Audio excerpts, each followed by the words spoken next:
So I realized it's been a little over a year since I posted the last video with this car. If you're new here, this is my 2014 Honda Accord EXL V6, affectionately known as Bobby the Nitrogen Accord. May 27th made exactly 2 years since I bought this car. So I figured today I'd spend some time going over a few things that have changed, not only since I bought it, but since that last video, along with some things that will need to be addressed in the near future, hopefully. In terms of things that have changed since that last video, the focus of that last video, speaking of, was to go over some of the aesthetic changes that I made back in, I want to say, June of last year. That included painting all of the wheels gloss black, along with painting the calipers kind of like a teal, maybe aqua green color, if you will. In terms of how that's held up, for the most part, the paint is held up on the calipers as well as the wheels. There is one standout exception to that. I'll walk around to the other side. The back right wheel has not fared very well. Of course, the car has had tire rotations and stuff like that done, so there's no guarantee that this is where this wheel started out. But you can see that it's starting to peel some. I'll be honest, I don't really have any plans on addressing that or repainting it. I do kind of miss the silver and chrome look that this car had originally, so I won't necessarily be opposed to going back to that. Nonetheless, aside from that one little imperfection, it's fared pretty well for the most part. Another thing to mention that is new, I've always had window visors and the sunroof visor on this car, but the ones that you see now are quite different from the ones that you would have seen in that last video. So unfortunately, we had I wouldn't even call it a hurricane, I would call it more of a windstorm in my area of South Carolina, maybe 5-6 months ago, and my front left window visor fell victim to that. And of course, I didn't like the look of everything being mismatched, so I took all 4 off and waited until I could get some ones that seemed to be of higher quality, and these are the replacements. You can see that they have that kind of chrome border on the outside, which kind of goes with the whole chrome and silver look of the car again. These ones, in addition to seeming like they're higher quality, aside from having the adhesive tape on the back, they also have these little clips that kind of hook them into the window frame, if you will, so it keeps everything more secure. And then in terms of the sunroof visor, the former sunroof visor was from a 7-Gen Accord. Since I now own the 7-Gen Accord again, I put that one on that car and then found this OEM one for the 9th-Gen Accord and put it on here. You can see that the, I guess, border, whatever you want to call this part right here, it's definitely discolored at this point. So if I can find something to restore it to the actual black color, then I certainly will. But aside from that, everything is the exact same as it would have been in that last video. I'll say that this car currently has about 140,000 miles. When I first bought it, it had just under 100,000. So in 2 years, you know, I've driven quite a bit. Again, its purpose is to be my daily driver. So whether it's going to and from work, whether it's taking road trips, grocery shopping, so on and so forth, this car is always kind of the go-to. Of course, I do have a second car now, but I consider that to be kind of like my fun or weekend car. So this one sees the road far more frequently. But I can say without a doubt, I'm extremely happy with how well this car has held up. This is the 4th Honda Accord that I've owned. Technically, I guess 3rd, because my 7-Gen that I own now came after it. Nonetheless, I've had a 98 Accord V6, essentially this car, but, you know, years and years older. Then I had a 2004 Honda Accord EXL 4-cylinder, got this car, and then I got my Accord 6-speed that I have now as well. And I can honestly say that in terms of the best all-around car, as much as I love driving manual, this has to be the best all-around one. You couldn't ask for a better road trip car, and this car has seen quite a bit of those. And reliability has been absolutely pristine. The only things that have left me stranded have been either tires or battery. And I guess with that in mind, I'll kind of go under the hood and go over a few things under there as well. So of course, here is the J35Y1 in all of its glory. It's a 3.5 liter J series VTEC.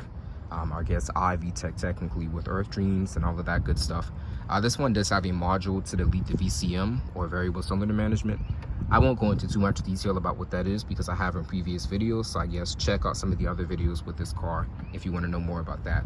And then this battery has been replaced within the past, I would say, 2 to 3 months. I left a doctor's appointment and my car simply wouldn't start. It wasn't necessarily my first sign that the battery had gone bad, but nonetheless, after that, I replaced it with this Honda branded battery, and I'll say this was a pretty good deal. Since I installed the battery myself, I didn't have to worry about the cost of labor or anything, so I was able to save a whole lot more money compared to going to an auto parts store and getting one from there. And aside from that, it has been absolutely pristine. I've had 3 cars with at least some variant of the J series. Again, that 98 Accord had the J30A1. My current 6-speed V6 Accord has the J30, I want to say A4. And then of course this is the J35Y1. I have nothing but good things to say about these engines. I guess the only thing to be mindful of is the fact that it's an older design.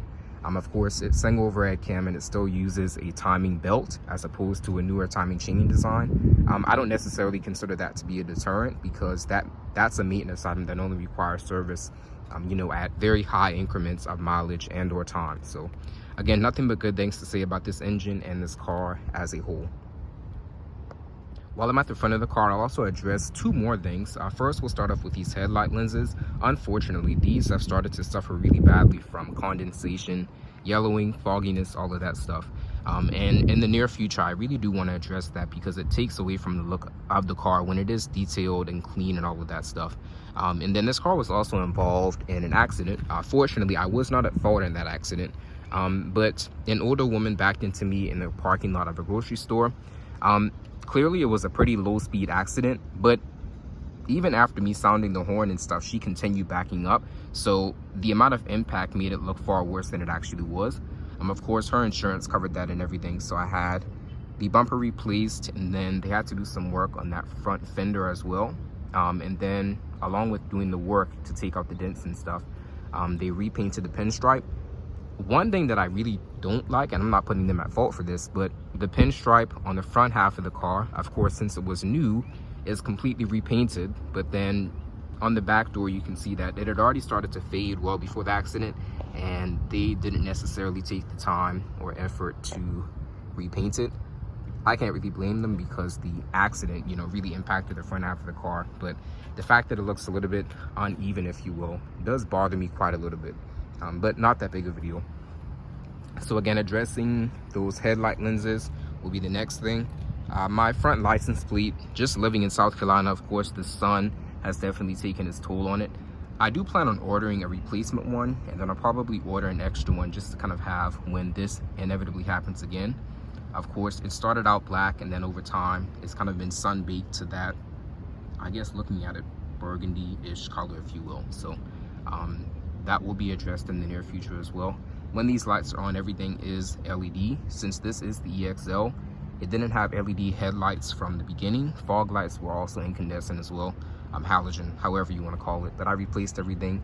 And then EXL and Touring trims got the LED strips for daytime running lights. Fortunately, both of mine have never gone out, and I'll cross my fingers that they, you know, don't go out in the near future. If they did, kind of would work in my favor actually, because I could get the lenses replaced for free at that point. But you know, it is what it is. As far as the interior goes, I'll first start off by saying excuse any mess or imperfection that you might see. Again, my goal in this video was to kind of capture the car in its day-to-day state, and I guess a perfect example of that is the fact that yes, the floor mats might need to be vacuumed right now, and yes, I do have a car full of groceries in the car right now as well. But again, that's the purpose of the car. For the most part, the interior has held up very, very well. I guess one imperfection or exception to that would be the driver's headrest. I'm not sure if that's a common issue in these, but it has happened to mine. Aside from that though, the leather on the seats has held up very, very well. The armrest, in every single Accord that I've owned, it's had a leather armrest, and at a certain point, the leather on top has started to recede. This one definitely wasn't an exception. It actually started to rip at some point.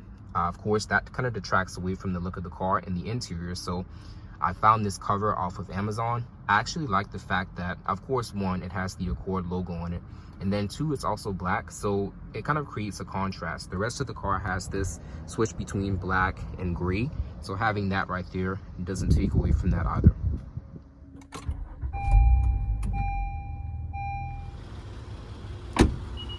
So of course, it starts right up and purrs like a kitten once it does. If you've seen a few previous videos with this car, you'll know that at one point it had a god-awful muffler delete, which was a stupid decision on my part, admittedly, but fortunately, I was able to reverse that decision, so now it's back with mufflers in its stock and quiet form. So as strange as it may sound, despite the fact that this car is not brand new anymore, it's 10 years old at this point, sometimes I am a little bit surprised by just how well it holds up with very minimal maintenance, you know, brakes, batteries, oil changes, so on and so forth. Aside from that, it's a simple go-to daily driver that I can get in, start up, and drive anywhere without any issues. It is a little bit new to me because every other car that I've owned, especially those much older ones, I've had to nickel and dime in some way, shape, or form. The fact that this one does not require me to do that, again, it's somewhat new, but I'm definitely appreciative of it. There's no doubt in my mind that this car will continue to hold up just as well as it has in the first 10 years of its life, first 140,000 miles of its life as well. Clearly, I'm a pretty brand loyal person. Every car that I've owned has been a Honda. Out of those 5 Hondas, 4 have been Accords, and 3 of those Accords have had some iteration of the J Series V6. So again, I'm a pretty brand loyal person, and I think for good reasons. I don't see myself switching up from Acura Honda products for a very long time, or at least in the near or foreseeable future, and I'm pretty content with that decision. And I guess while we're here, I can share a few minor updates on the Accord 6.6, as it's called as well. So first would be the fact that I went through and replaced all of these interior lights with LEDs as well. The original ones were not really worth anything anymore. And aside from that, I'll also mention, you know, I alluded to the fact that this car was not driven very much in the first, you know, nearly 20 years of its life up until I got it. And that's twofold, because in one sense, it has very low mileage, less than 80,000 miles, and I can kind of brag about that. But there are also a few things that take a little bit more consideration and attention, and one of those things would be tires. So I bought this car from out of state and had it transported here, so minute and minor details I didn't have the best idea of. And these front tires are unfortunately from 2011. To put that into perspective, I was in middle school in 2011, you know, years before I could even think about owning a car. So clearly that's not a good thing. That has to be addressed soon. This car came from, I bought it from Virginia. It spent the first part of its life actually though in Ohio. And with that, the conditions are not as favorable as they are in South Carolina, so there are a few spots where some rust is starting to show up. So of course I want to try to get ahead of that as much as I possibly can, but this car wasn't the focus of this video, so I'll stop right there, and I appreciate you for watching again.